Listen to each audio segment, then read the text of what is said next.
Thank you very much, Ernesto and Silvia, for having me. It's an honor for me to be with this quite distinguished group, the Central Bank of Chile, and especially because be presenting about an issue that I think it's particularly important for many of countries in South America, but in general, many developing countries, which is export diversification. And the case of Chile, I thought, lends itself well to a good uh, insights of what diversification is, what it implies, what policies foster diversification. So I feel I'm making the presentation that possibly the best place I could ask. Thank you for having me here. Um, so let me go to, there you go. Let me go straight to the case of Chile. And later on, I will talk a bit about the methodological approach that I will use to analyze the case of Chile. Um, so the story that we all know is that Chile is a country with an export basket that is highly concentrated in copper. And this is a low complexity product.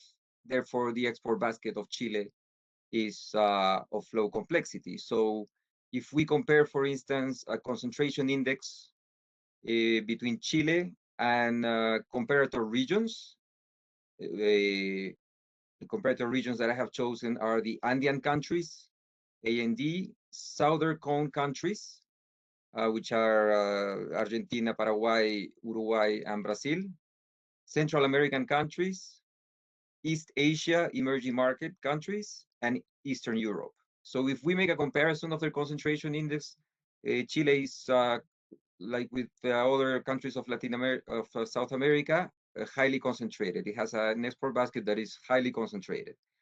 And because the main export is copper, the export complexity index of Chile is relatively low, especially compared to the manufacturing exporting countries of Eastern Europe, East Asia, and even Central America. However, so these indices and this highly concentrated and low complexity export basket of Chile has lent itself for many to argue that Chile needs to make radical changes to its economic policy framework so as to be able to develop more highly complex exports. So the methodology and analytical framework that I will use provides a second thought about this common narrative. If we look also at the time series, we also see that the export concentration index of Chile, it was coming down in the early 90s, and then it started increasing in the 2000s. In parallel, the export complexity index, this is an index built by Hausman and Hidalgo, starts falling at the same time, which is in the early mid 2000s. Of course, especially for you guys who are Chileans, you know that this is explained by the copper boom, the natural resource boom in general. This is something that we see for many countries, commodity exporting countries, that in the 2000s, their export concentration indices and their economic complexity indexes have a structural break. And that's what happened in Chile because of the copper boom, which you guys know very well of. But what happens if we look at not at these concentration indices and economic complexity indices, which are affected by, for instance, the copper price or findings of new reserves of copper? What happens if we look at Chile with a a different measure, which I propose in a related paper that is coming out as a chart of the week of the IMF. Instead of looking at these concentration indices and economic complexity index, I propose looking at the export categories that promote diversification, that lead to diversification and lead to higher complexity. So for instance, in the case of complexity, what my related paper proposes is to look at complex exports per capita. So we can choose arbitrarily some threshold of the complexity of different products and look only at those products that have a relatively high product complexity and see how they have evolved. So that is what I present on the chart on this slide on the right. And here I show that it makes more sense to look at complex exports per capita than to look at the economic complexity index of Hausman and Hidalgo. In the case of the Hausman complexity index, which is presented on the chart to the left, you see that it has not much relation with, for instance, technological readiness as measured by the Global Competitiveness Index. So if we look at the economic complexity index, it is higher in Honduras and El Salvador than in Chile and even Australia, which is quite surprising. But when you look at the technological readiness index of the World Economic Forum, which is the chart to the right, you do see that the complex exports per capita of Chile and Australia are significantly higher than those of Honduras and El Salvador. And that is in line with, for instance, this technological readiness index of the World Economic Forum. So with these charts, I try to show why it makes more sense when we're interested in developing complexity. It makes more sense to look at complex exports per capita because they are not affected by copper exports, and they're very sort of exogenous developments.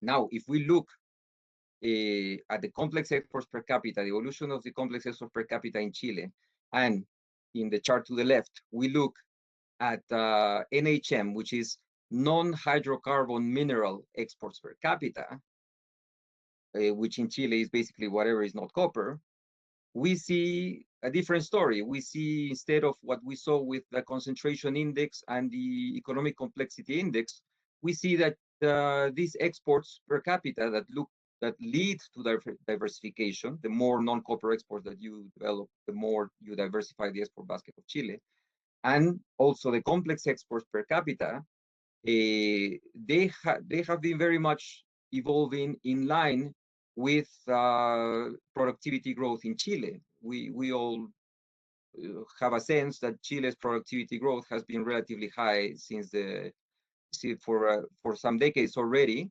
And we see that the exports that lead to diversification, which are the non-copper exports, and the exports that lead to higher complexity, the complex export per capita, in Chile, have been indeed growing significantly in the last decades. So again, this switch in looking at these indicators instead of Hirschfeld index of concentration or the economic complexity index of Hidalgo, I think makes more sense because it's more in line with what we know about economic development in Chile. And in fact, we see that the complex exports per capita in Chile have been growing more in line with manufacturing exporters of East Asian emerging markets, EAEM, or Eastern Europe or Central America than with other South American countries. So Chile has been, as we know, that its productivity growth has been higher than the average in South America. Indeed, also its complex export per capita have been growing faster than in other South American countries. Chile also matches manufacturing exporting regions in terms of its non-hydrocarbon and mineral exports per capita. As you can see there in the chart to the left, Chile has an even higher non-hydrocarbon mineral exports per capita than East Asian emerging markets. East Asian emerging markets, just to specify, include China, Thailand, Vietnam, Malaysia, and I believe I'm missing one. Yeah, but at least it includes those four. So I'm looking at emerging markets, not at the high income East Asian countries of South Korea or Japan, for instance. But in terms of complex exports per capita, Chile has a significantly lower complex export per capita than East Asia and even Central America. Another interesting sector to look at is services, and their comparison of service exports per capita of Chile, 2015-17. Chile has higher services export per capita than East Asia emerging markets. Although it's all these regions are highly surpassed by Eastern Europe, but Chile does relatively well in terms of service exports per capita compared to most emerging markets. And to the right, I show which are the main service exports from Chile. So maybe if we have some pit stops in the presentation, maybe if I can ask if anybody has any question on the material that I just presented. I have a question. Hi. Yes, please. I'm Álvaro Aguirre from the Central Bank. Nice to meet you. Something I don't understand very well is why you use per capita, because so probably because you don't want the measure to be influenced by copper, I guess. But at the same time, export per capita might be growing with an economy that it is exporting just a constant fraction of GDP, right? In the graph that you show for Chile, you see a very a high growth in the boom of the 80s, I guess, if I remember well. There, in the 70s, before the crisis of the 80s, and that probably just the boom in GDP, right? And the same with the 2000s. So I will. Yeah.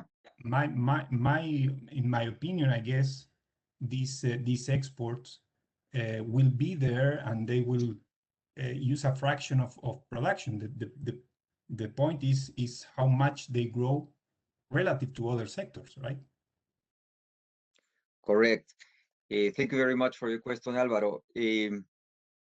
So in my original paper that I talk about the methodological aspects of that I'm applying to Chile, I have a discussion on this.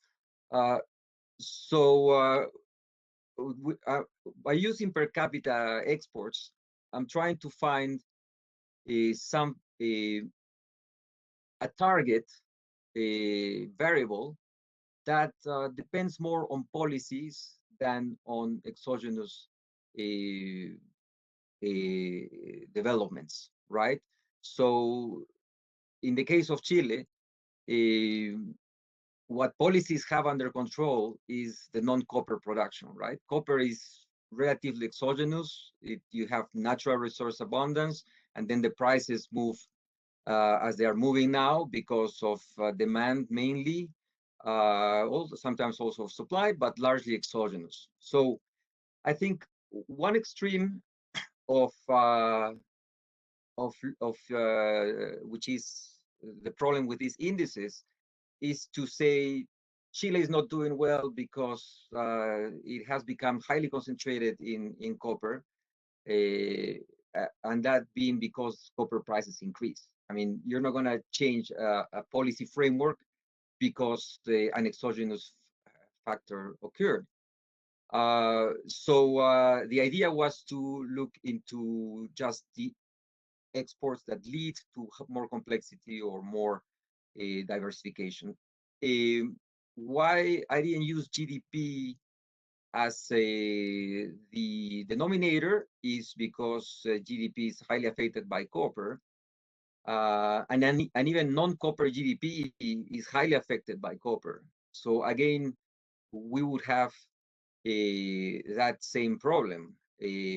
Whereas when we look at the exports per capita of the sectors that we want to develop, there are some issues using per capita, for instance, versus using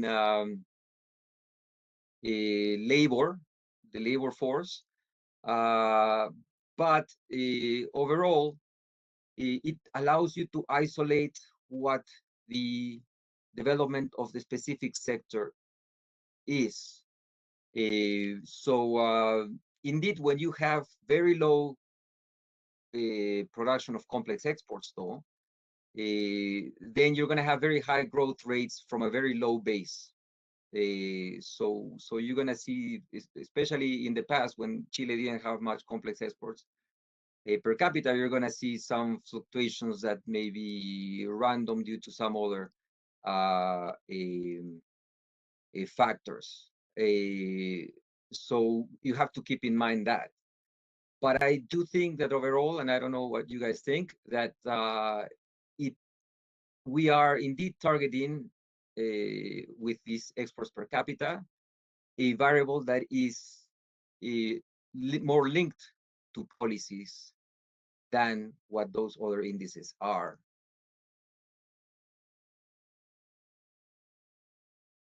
So have you tried with some measure of GDP adjusted by the price of copper?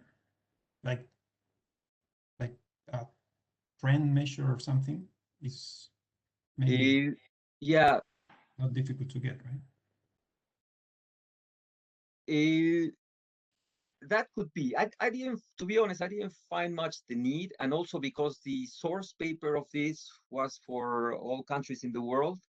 Yeah, but I if didn't you find yeah.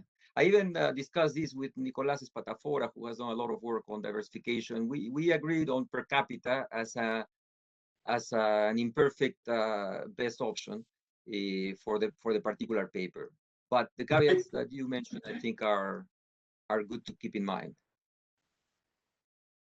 yeah, but especially when you compare a very developed country with a very poor country, I guess that's where this different is relevant, right? So in a very rich country, I expect that they export some very complex goods, but like because they are just developed. The thing is how important is that export relative to others, right? Yeah, And if you say that Chile export more export that are more complex than a very poor country, I would expect that, even if I think that Chile is very concentrated in export that are not very complex. If we don't take into account the level of development in general of the countries.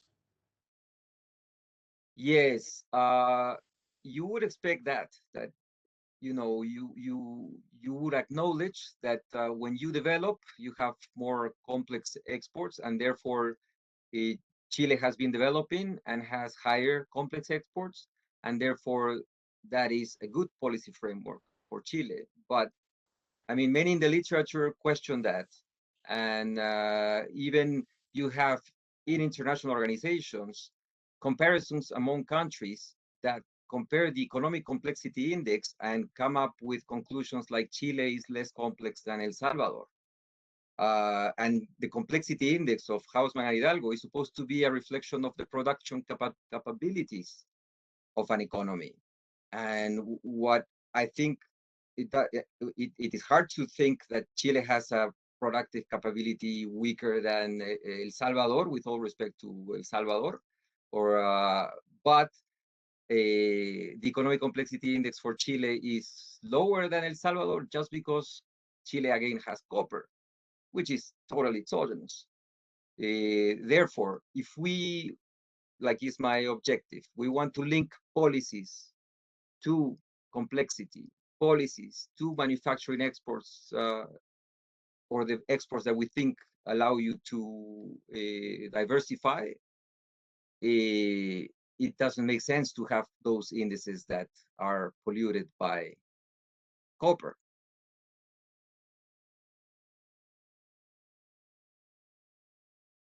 So may I interrupt? So bottom Yes, line, please. beside this discussion, which I agree with the concerns of Alvaro, but putting it aside, is like what are the take-home messages of this part of the talk? Is that if we exclude copper, Chile is not as bad as it seems at the first glance? What I will continue to show also is that if we exclude copper, that's one point. I have a couple of other points coming down. But at this point, if you exclude copper, then you see that your complex exports and your non-copper exports are doing as well as your very strong economic policy framework implies. So it's not unexpected that Chile has this level of complex exports that it has. It's not a failure of economic policy. It's in line with economic policy. But you have to take out copper. You cannot say, oh, Chile is so copper dependent, and if you take East Asian policies, as I will show, East Asian policies are in line with their economic policy framework as much as Chile's are. So I think that is the main conclusion, that one of the main conclusions that is starting to come out.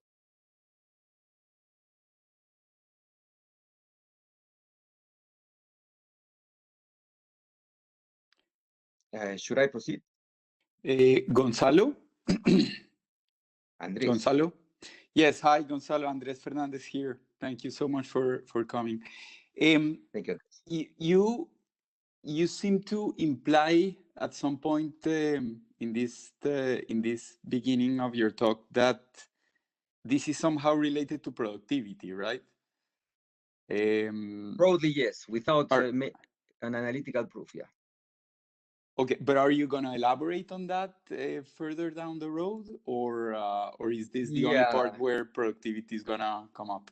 Yeah, I mean, I'm using productivity a bit loosely here, but what I will link more is the exports per capita to the policy framework more than productivity itself. Okay.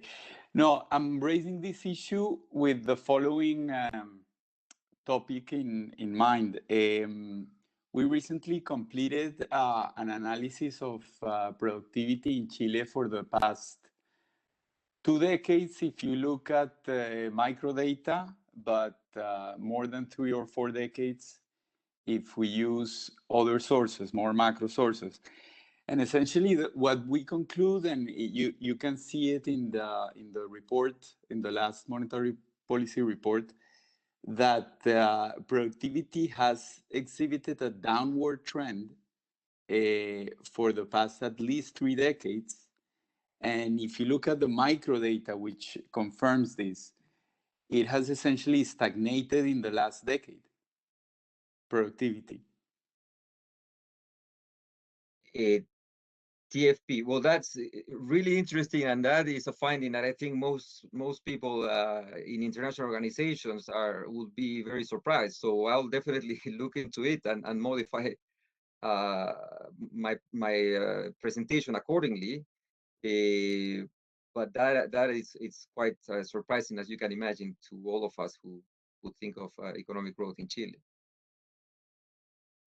Yes, we can talk later more about this, but I just wanted to point out it is not Very interesting. a finding that comes out solely from our data, right? It's not that we are putting together new data on productivity. So this comes from different sources. So it is not a result of a new data set that we're putting together. Okay. That's very interesting, Andres. Thanks for pointing that out. Sure. I'll keep going. So I have shown that non-hydrocarbon mineral exports per capita in Chile are quite high relative to other emerging market countries, but complex exports per capita are not. Now, even for that comparison of complex exports per capita, we have to keep in mind two things.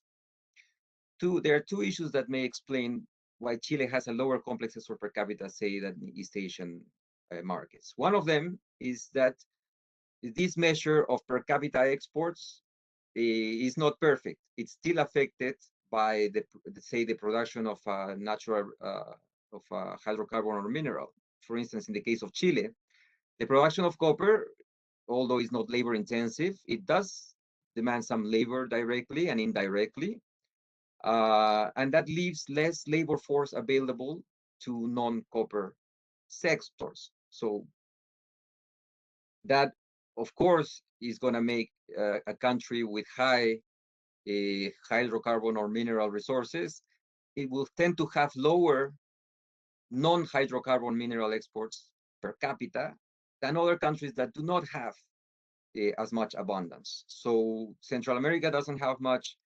hydrocarbon mineral exports, and East Asia emerging markets, Malaysia, Thailand do have some natural resources, but per capita is like 1/4 of Chile's copper exports per capita. So Chile has a lot of copper per capita, and that takes some labor out for the production of other exports.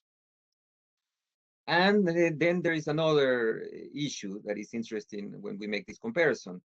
Central America and East Asian emerging markets participate more intensively in global value chains. So when you compare actually the domestic value added of Chile's exports relative to those of Central America and East Asian emerging markets, you see that the latter countries have around 60% of their gross exports is the value added, what they actually add within the country. Whereas in the case of Chile or Australia, which are not as much participants of global value chains, being more remote economies, they have between 81 and 88% of value added of gross exports. So when you make a comparison of complex exports, for instance, you have to take also that into account, that what you see in the Hausmann index or in my complex exports per capita indicator,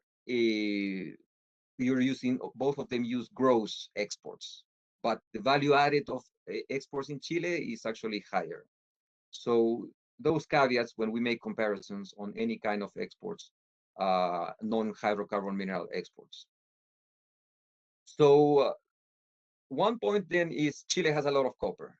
The other one is Chile is far, even farther than Peru, my own country. And of course, remoteness from the large economic centers do affect the development of, say, manufacturing exports, even the complex exports that, according to Hausmann's categorization, those usually are developed within global value chains. And it's very different to try to develop, to enter a global value chain when you are Malaysia, right at the south of China, South Korea, Japan, and this huge agglomeration, or when you're Central America and you're very close to the huge North American agglomeration, than when you are Chile, Argentina, Australia, even Australia, New Zealand, So in these regressions, what I show is the importance of being close to other markets. So just an OLS regressions of a proximity to markets index. Again, and here I'll make a little pause. A proximity to markets index is just sort of the inverse of a remoteness index, which is a weighted average of the economies of your partner countries divided by the distance to which you are by which you are from those countries. So in the case of Chile, this proximity to markets index is very low, as just by geography, whereas Malaysia or Thailand or El Salvador have a much higher. You can see there on the chart to the right, Chile is much more remote than Eastern Europe for sure, Central America. I don't have there East Asian emerging markets. Sorry, that is an error from my part, but I know it is between Eastern Europe and Central America in terms of remoteness,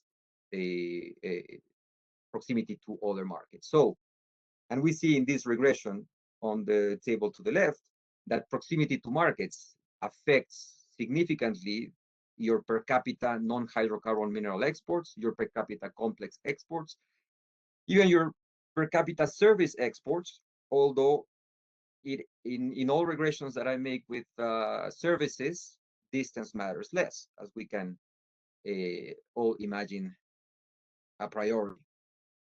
I'll try to go quick. I see time is going faster than what I expected. I added some slides from my source paper for this paper, but I'll show at least this regression. Here, I show regressions in which I try to identify the determinants on non-hydrocarbon and mineral exports. And I use a gravity equation structure to show that this matters for non-hydrocarbon mineral exports. But I also find that there are some policies that are important for the development of these exports. There are four, especially four, that are quite important: governance, educational attainment, infrastructure development, and trade restrictions. As I will show later, those explain around more than 80% of the heterogeneity in non-hydrocarbon mineral exports per capita. So these four variables in my source paper and other papers actually that have been coming out in the fund with different methodologies, those four policy variables seem to be the ones that are most important for the development of non-hydrocarbon mineral exports, for the development of manufacturing exports, and for the development of complex exports per capita. I'll send you the presentation so you can look a bit more at the slides. But here I show how much each factor affects this type of exports that I target. Most importantly, if you cut distance to other markets by half, so if you go from Chile to be in Malaysia, approximately, your non-hydrocarbon mineral exports increase by 150%. And then among the other four variables, the one that I find most significant is schooling. Standard deviation increase in schooling increases your non-hydrocarbon mineral exports by 155%. So with that in mind, I already talked initially about the importance of filtering out copper. To understand Chile's current development of other exports, I also say we should look at its proximity to other markets to see if it is how it affects Chile. And in the regressions I just showed, I also mentioned four other main policy areas that seem to be important for export development. Development of complex exports, again, of manufacturing exports, of non-hydrocarbon mineral exports. So those having those factors in mind, I go back to show you to try to respond this usual question of that I don't know in Chile, but in Peru, and I heard other South American colleagues that say, why in the 60s Korea had a GDP per capita lower than South America, and now they are what they are. There are many reasons. The fundamentals of export development were much higher than our countries. Here I show in red, in these charts, I show East Asian high-income countries. Their proximity to markets index was much higher than Chile, Argentina, and other southern cone countries to start with. They, in the 60s, they were already part of a big agglomeration of people for sure, and even GDP. So Korea was much better positioned to develop its exports than South American countries, just by its by being close to Japan and by being close to other highly populated markets. East Asian high-income countries also had stronger or more stable political systems. In terms of educational attainment, they already had significantly higher educational attainment than the Andean South American countries, slightly more than southern cone countries like Chile. Infrastructure, they also develop it more significantly than South American countries. And very importantly too, they were much more open economies. By 1965, East Asian high-income countries were largely liberalized, as judged by the Trade Openness Index of Sachs and Warner that is presented in Waxiorg and Welch. So you see there the comparison. I mean, if you wanted to outsource production from the United States, you had very open countries in East Asia, whereas you had very closed countries in South America. So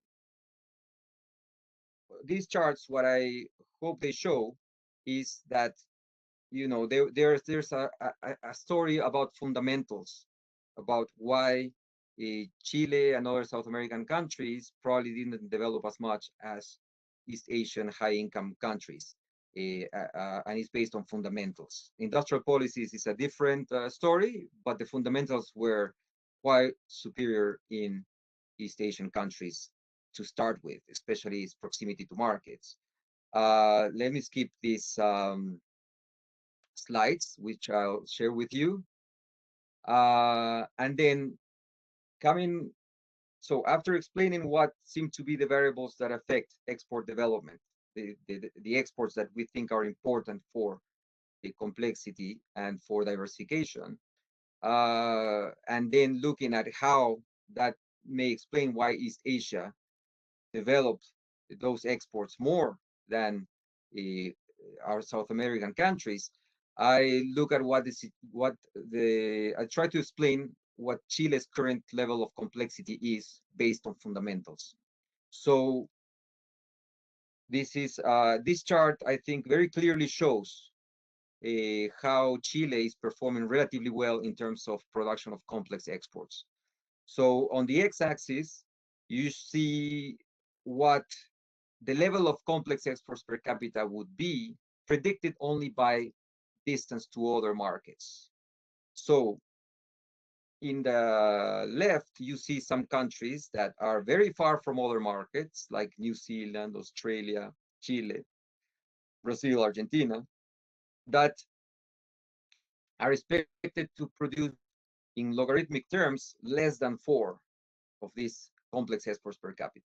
However, the actual for Chile, the actual for New Zealand and Australia is much higher than what you would expect by their remoteness. And I forgot to say, these predictions are based on the regressions that I showed earlier.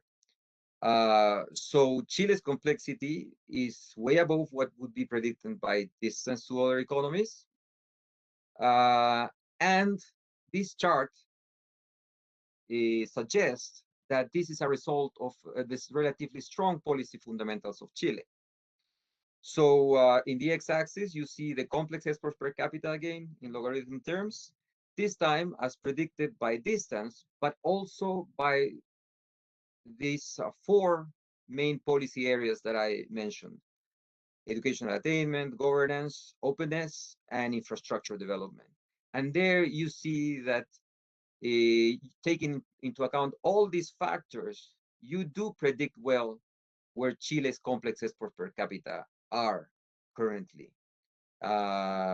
So because of that, because this chart better predicts Chile than the previous one, and the difference is that now I'm including policy from determinants, this suggests that the high level of complex exports per capita of Chile, higher than predicted by distance, is because of its strong policy fundamentals. So I've done a lot of material. Maybe I should make another pit stop to see if there's another question.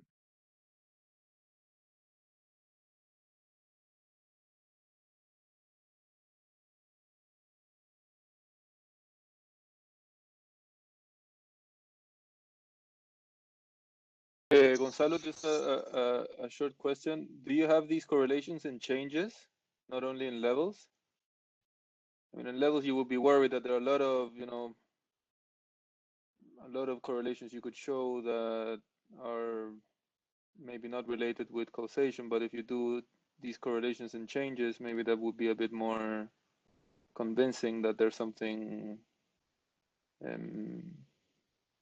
more robust in some sense between these variables. That's a good question. Thank you, Federico. My main problem with changes is that there are not that many periods for many of the variables. If I use variables that go back more decades, they're not as good as, say, the governance index of the World Bank, and that is my main challenge overall. So I would think, yeah. So there's one hypothesis that I think my research rejects, that that doesn't need to prove causation, and that is that some people say, some economists say, Chile's level of diversification and complexity is not explained by fundamentals. It's not in it's Chile has good education, has good institutions, yet it's highly diversified, highly concentrated, and has low complexity. So that doesn't require causation, right? Because if we just cut in time, cross-section, Chile is explained by its remoteness and its fundamentals, the current level of complex exports per capita it has. Then there is the other very interesting question that you allude to, which is, it would be good to see causation. And there I have the challenge that I mentioned, but that I could try to maybe use those less perfect indicators of political stability, maybe, that go back, and some infrastructure indices, very isolated, because the World Economic Forum has much more detail. So I can try to do that.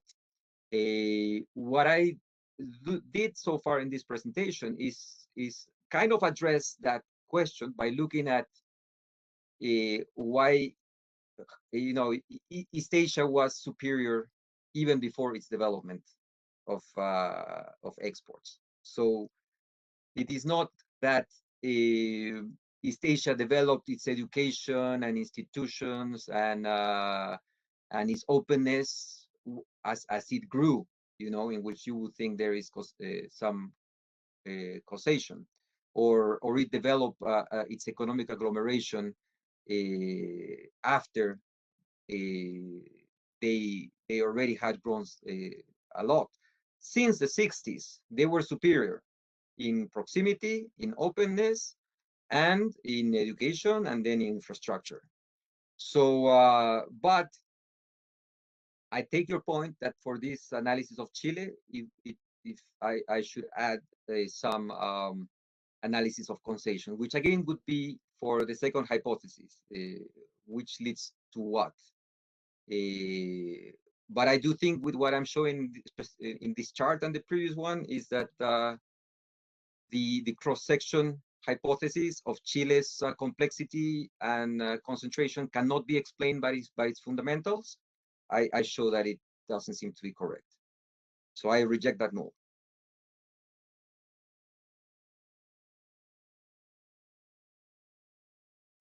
Yeah, no, I mean, it's just, sorry, it's just that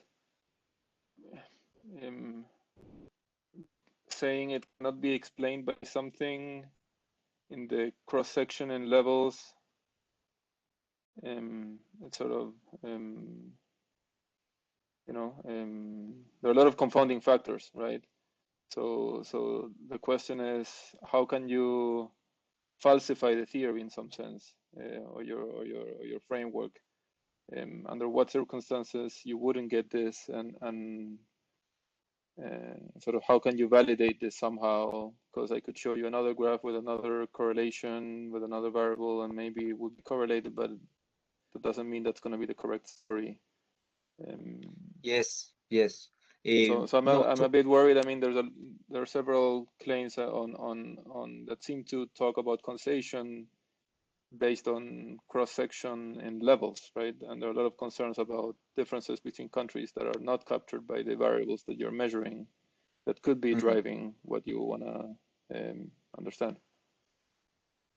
Yes, no, definitely. On the hypothesis of causation, as you're right, it should be more weak conclusions, right? Again, I think that on the rejection of the story of Chile's complexity and diversification is completely out of line with its strong fundamentals, that I do reject because they are in line. Even if we do not establish causation, Chile has the level of complex export per capita you would expect by its fundamentals and remoteness currently. The causation problem, though, I take it as a very great suggestion that further work could be done to establish this so as to have stronger claims about causation, if that is the case, that the data suggests that. Gonzalo, following up a bit on what Fede just mentioned, are you going to talk more about channels at some point in your presentation? Thinking about fundamentals and how they affect these measures of complexity, I'm sure common sense would agree that education and infrastructure matter for this, right? But through which channels? Are there complementarities between these fundamentals? Can we isolate them and quantify their sole contribution? Yes. Unfortunately not. I'm going to show some evolution of the fundamentals, which may allow us to get some insights on that. What I'm working on now that I think would help on establishing causation is on a paper that will look into the East Asian export miracle, as it's called, in which I will look into the issue of causation. I mean, I already showed you this, initial superiority of East Asia relative to South American countries in terms of the fundamentals. So it is not something, it looks like it's not something like the fundamentals follow the export development. It's more like the fundamentals were there and were developed later on also with the export development. So that's a paper I'm actually working currently that will look more into the causation. This paper, as I said, I think mainly focuses on rejecting this assertion. I mean, maybe because I've been so much looking into this literature and seeing so many claims that saying usually Chile, strong fundamentals, bad diversification, bad complexity. I was just satisfied by saying that is not the case. You cannot, that if you look at, you know, just simple correlations between isolated variables. But if you look into within a gravity equation framework, and with all the fundamentals simultaneously, that I was glad enough to reject that null. But as you guys are rightly pointing out, causation is something that would be interesting to dig deeper.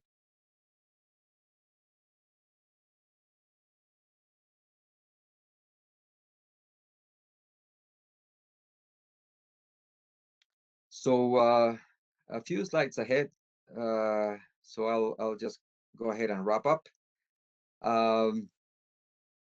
So looking at to look at the story through time, and probably can give us some insights into this issue of causation if we look closely, but just as a presentation of stylized facts, we see that Chile in the last decade, since 1980, has developed significantly its non-hydrocarbon mineral exports per capita relative to other emerging market countries, regions, and also complex exports per capita. Although in the case of complex exports per capita, it only remains above other Southern Cone countries and Andean countries that are also far from global value chains. So we see that during this period of high growth of Chile, indeed, the exports that help in diversification and lead to complexity have been also growing relative to other countries. And this has happened, although, and this is another interesting point I want to make, Chile has, relative to East Asian countries, it loses this factor of proximity to markets. And what I mean by this, so being in East Asia, and I use East Asia a lot because there's a lot of comparisons between Chile and East Asia and saying why Chile failed versus East Asia succeeded. East Asia is a huge economic agglomeration. So we saw in the 60s, those countries already had higher indices of proximity to markets, which is very important for global value chain development and development of complex exports, manufacturing exports, right? The thing is that as time passes, that initial advantage of East Asian countries makes them grow faster, and that makes them expand their GDP, their regional GDP more, and that increases even more their proximity to markets in this. So it's kind of a virtuous circle of agglomeration, right? You have there more than 1 billion people that are developing, and that means that through the decades, this factor of proximity to markets grows faster for East Asian countries than for Chile. Now, you know, in the past, in the 60s, they had a relatively high proximity to markets, the East Asian countries. But now that they have an economy that is larger than the North American economy, probably, or about that size, they really have a lot of proximity to markets, you know, so they can establish global value chains much more. I mean, what we all have seen. So on the other hand, you have our countries in South America isolated from each other, which do not have that engine for global value chain development within South America, not only because of the distance, but also the geographic difficulty of communication among the different population centers. Whereas in East Asia, you have this ocean-based cheap, relatively cheap intra-regional communication. So Chile has been gaining relative to Andean and Southern Cone countries in terms of complex exports, for instance, but it has not gained much with respect to East Asian emerging markets, and that can be largely explained because Chile and other countries are remote and they don't develop agglomeration and economies of scales and development of global value chains. So that factor needs to be taken into account. It's not just a matter of saying, oh, Malaysia has developed these global value chains because they use industrial policies. Then Chile has not, and that's why they didn't develop. It's different being, again, Malaysia, right there in this Asian huge economic agglomeration, and being Chile or Argentina. You know, how you guys know better, but I think it takes 3 or 4 times longer to send a container from Santiago to LA than it takes from Thailand to China or South Korea. So definitely distance is an issue. The improvements, though, of Chile do reflect their relative improvements in terms of political stability relative to the 1980s, in terms of education. Although Chile has always had a relatively high educational attainment, it continues to have. Eastern Europe has overcome its educational attainment, but otherwise Chile has remained a leader in terms of educational attainment. In terms of openness, probably that's the factor that I think, you know, if we assume causality, that as you guys rightly point, we cannot strongly assume, if openness does impact development of these exports, Chile has been one of the countries that has done most in terms of developing, of opening its economy. And in terms of infrastructure development, Chile has relatively stayed in its relative position. So maybe infrastructural development is something that has not been a main factor in Chile's superior export performance relative to other South American countries. But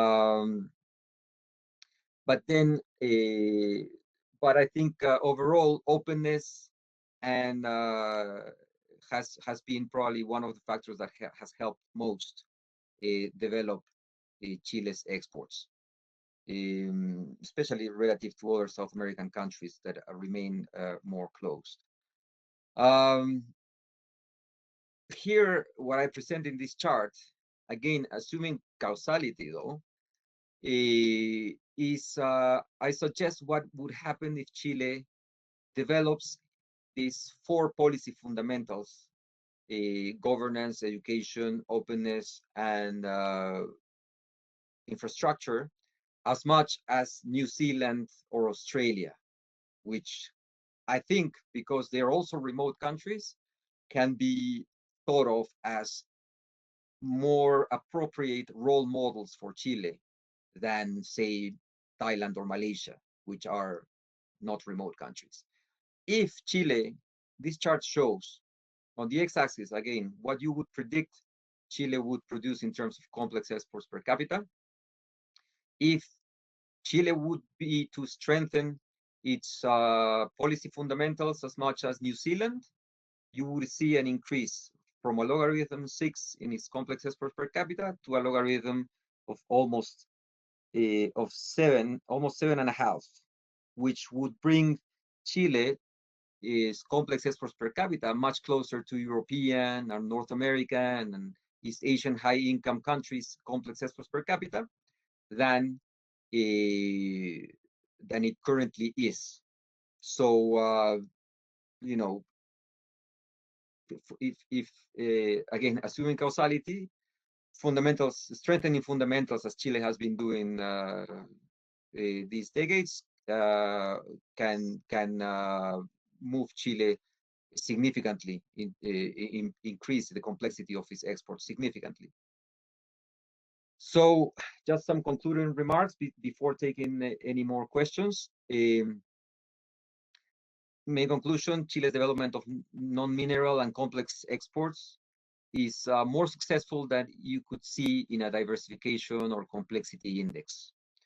This despite Chile's remoteness and likely as a result of well-recognized efforts to strengthen institutional development, educational attainment, trade policy openness, and infrastructure quality.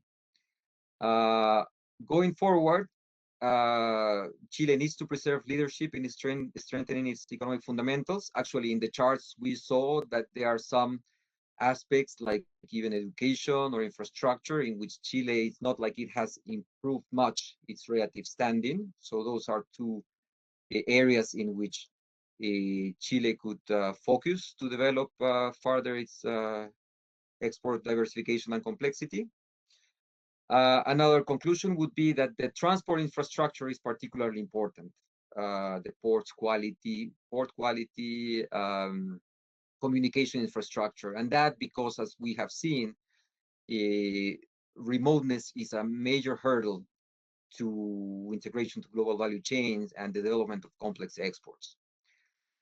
Another point is that I suggest, I mean, very arbitrarily, maybe Australia and New Zealand are role models of high complexity development despite long distance from large international markets. And in the previous chart, I show how much Chile could increase in its complex exports per capita if it would reach the level of these policy determinants as much as New Zealand does. And then another conclusion would be that services and exports of high value to weight products are more promising for Chile, given that they are less affected by transportation costs. And the fact that Chile has relatively high services exports per capita, I think it's a bit that. It tells you also about when you don't have the remoteness hurdle, you know, and you're more developed depending on your fundamentals, then Chile does better than when you talk about goods that require global value chain integration. So those would be the main conclusions, and I would be very happy to take more questions and suggestions. Thank you very much, Gonzalo, for this very interesting talk. Is there anyone who wants to ask a question or a comment? Please do so.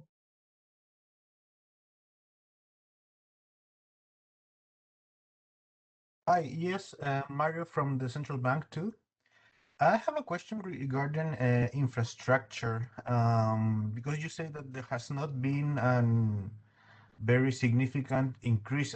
Maybe it's because it's in terms of relative terms for Chile, but since you show the 1980s and 2017, there's been a huge development in infrastructure in terms of roads, ports, and airports. So could you elaborate more? Are those topics that you are mentioning in terms of infrastructure, or there are other things?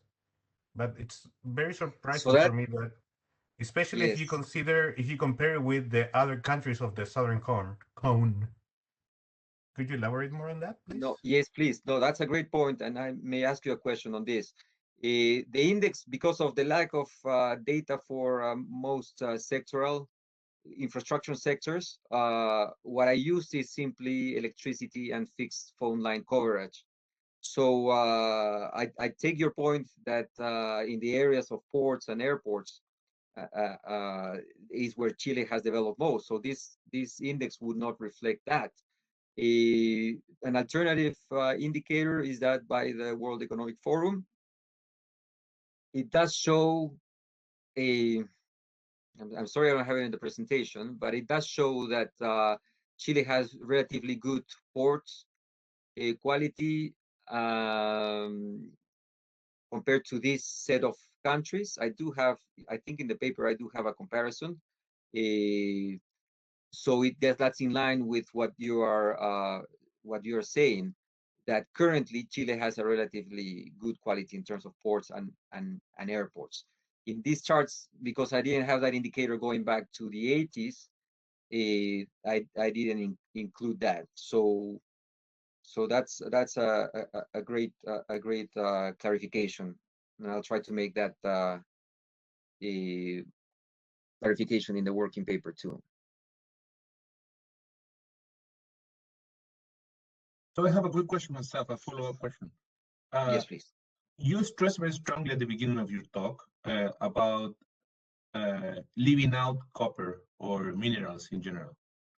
I understand that might be data limitations, but to get a clean comparison, shouldn't we try to think about infrastructure or some other variables also taken out, those that are used or basically are built for mining or copper?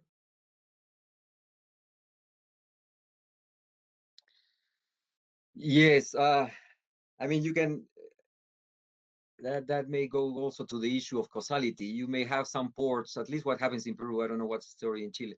You have some ports that are developed by the mining company that end up benefiting other sectors too.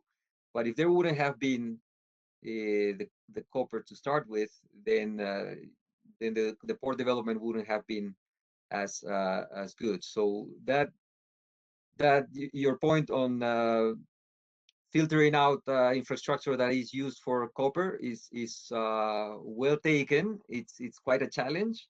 I think it also talks about the issues of causality. I mean, at this point, I can only, I don't know if you guys have suggestions on how to, filter out the use of copper of some of the, especially the infrastructure, which you could think could be more excluding than other Surely factors. data limitations, that's for sure. But I don't know how it's in Peru, but one possibility is that in Chile, the mining activities are very concentrated in one part of the country where, besides fishing, there is not much to do.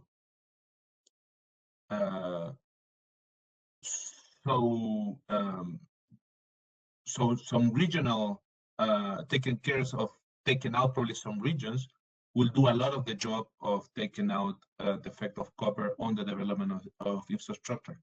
The same thing happened with electricity consumption. You could take out the consumption from the mines or the mining activities more in general to also try to control for that.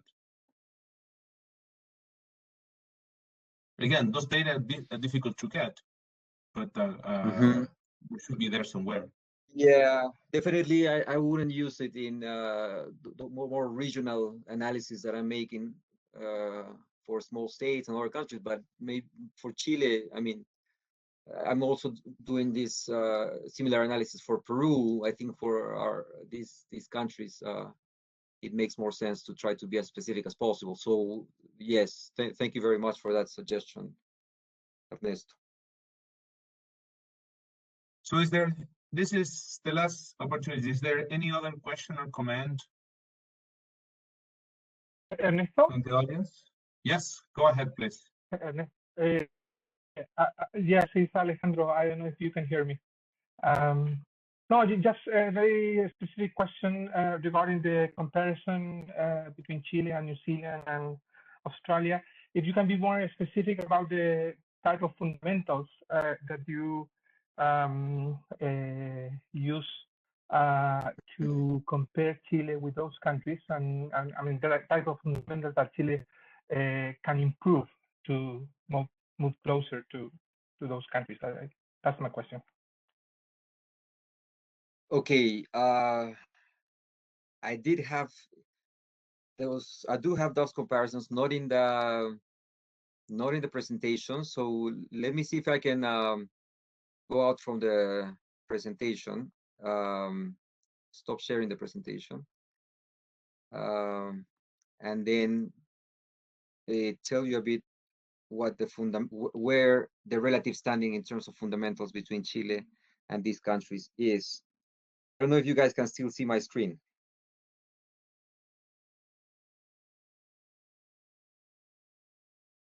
But yes, we're seeing your screen. Okay, nothing that I cannot show, no problem. But let's see. I do have some charts in the initial versions of my paper in which I did make a comparison between Chile and other remote countries. But then it was suggested to me that I should compare to the emerging market groups, especially East Asia. So that's why I didn't include that. But but I do have some charts comparing Australia and New Zealand, which I mean, I'll try to, if I don't have in the working paper, I'll try to include. I still can make modifications to it because I do think that Australia and New Zealand can be very didactic to our countries, including Chile.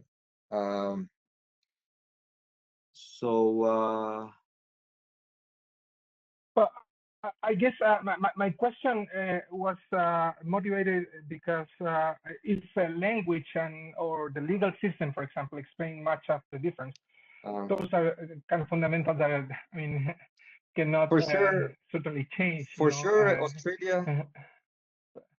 For sure, Australia and New Zealand have much higher governance, stronger governance, according to the World Governance Indicators of the World Bank.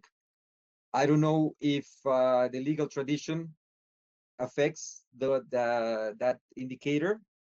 I do see that in terms of governance, New Zealand, actually, in terms of governance, so in a comparison between these remote countries, New Zealand, Australia, Chile, Uruguay, Mauritius, Argentina, Brazil, Chile is second to, is a third after New Zealand and Australia in terms of governance. But New Zealand and Australia have a much higher governance indicator than Chile and all other countries. But Chile is superior among the remote emerging market countries. Education, again, I think Chile and Argentina are equals, but Australia and New Zealand, again, significantly higher educational attainment. Infrastructure development, Chile and Mauritius are the best among emerging market remote countries, but New Zealand and Australia, again, have much more developed infrastructure. And in terms of openness, the import tariff of New Zealand and Australia are, and even Mauritius, are lower than Chile, amazingly, because I think of Chile as the most open emerging market country. So there is significant room to catch up with New Zealand. And that's why in the chart that I show in my presentation, you do get a lot of mileage out of reaching those countries' economic fundamentals, to put it that way.